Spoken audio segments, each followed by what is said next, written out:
Hello! In this video, I will present our project entitled Temperature Regulation of a Room. The main objective of this project is to design a system capable of automatically maintaining the temperature of a room around the desired value called the set points. This project is based on two main parts: a simulation using MATLAB Simulink, followed by a real implementation using an Arduino board. The system operates according to an automatic control principle. It measures the ambient temperature using a sensor, compares it to the set point set by the user, and then acts automatically. If the temperature is below the set point, the system activates the heating. If the temperature exceeds the set point, the system activates the ventilation. Before implementing the real system on the Arduino, we started with a very important phase: the modeling and simulation on the thermal system using MATLAB and Simulink. These steps allows us to understand the dynamic behavior of the room, to analyze thermal losses, and to compare open-loop control and closed-loop control with a PID controller. The simulation also enables us to validate the controller's performance before the real implementation. The room is modeled as a closed thermal system. It consists of a volume of air represented by a thermal capacitance, and walls that cause heat losses to the outside represented by a thermal resistance. The heat source is an electric heater whose power represents the input of the system. The outdoor temperature is considered as a disturbance. The model is built using Simulink and Simscape thermal blocks. The thermal mass block represents the air contained in the room. It stores thermal energy and determines how the temperature evolved over time.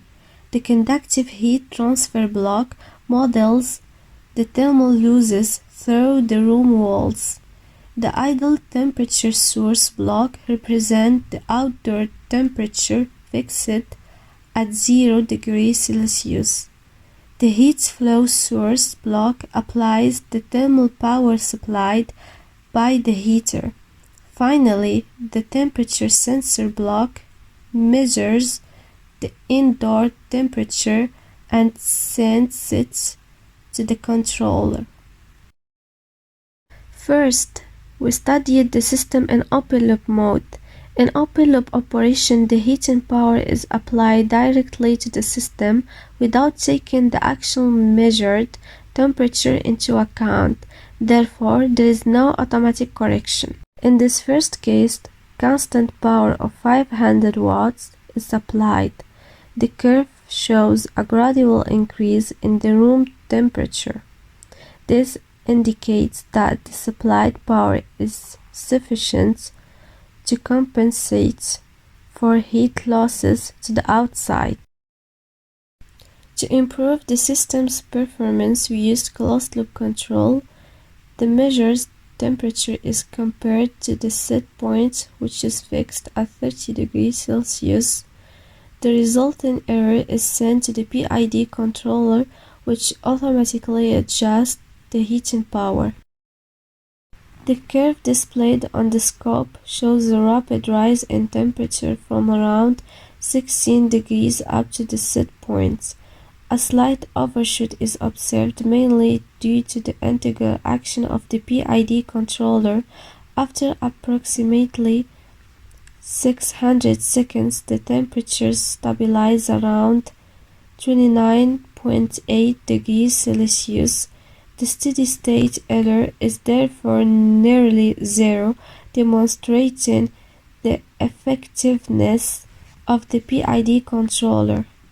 After validating the system's behavior through simulation, we now move on to the real implementation using Arduino. In this section, we will explain the system wiring in detail. The wiring connects the sensors actuals and display element to the Arduino Mega to ensure temperature measurements compares with the set points and control of the heater and fan. All components are mounted on breadboard and connected to the Arduino using jumper wires. The temperature sensor used in this project is the DHT11. This sensor measures both the ambient temperature and humidity. The DHT11 has three main connections: power, ground, and data outputs. The sensor's data pin is connected to the digital pin 49 on the Arduino Mega. The sensor's power pin is connected to the Arduino 5V and the ground pin is connected to the GND. The setup allows the Arduino to periodically read the temperature and humidity using the DHT library. The room heater is represented by a heating lamp, electrically controlled using a 5V relay. The relay allows the Arduino to safely control a more powerful external load. The relay's control pin is connected to digital pin 53 on the Arduino. When pin 53 sets high, the relay activates and powers the heating lamp. When the pin is low, the relay deactivates and the heater turns off. The relay is powered with 5V and connected to the system's common ground. The fan is used for cooling when the temperature exceeds the set points. Since the Arduino cannot directly supply the current required by the fan, a transistor is used as a power interface. The transistor's control pin is connected to digital pin 31 on the Arduino. When pin 31 goes high, the transistor conducts and powers the fan. When the pin is low, the transistor blocks the current and the fan stops.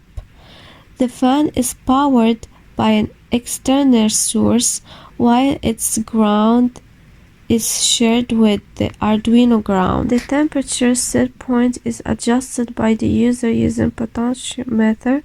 The potentiometer has three terminals, one connected to 5V, one connected to ground, and the middle terminal connected to analog input A15 on the Arduino.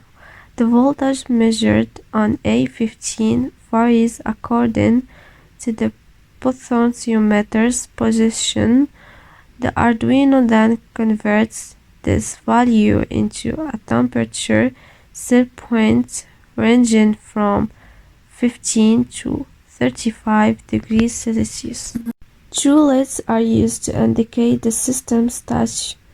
The red LED connected to pin 3 lights up when the heater or fan is active. The green LED connected to pin 2 lights up when the temperature is stable and matches the set points. Each LED is connected to the Arduino through a current limiting resistor. These LEDs provide a simple and quick way to visualize the system's operation. Here is the real operation of the system. We can observe the temperature displayed on the LCD screen, the activation of the heater or fan, and the response of the LEDs. The system automatically maintains the temperature around the set points.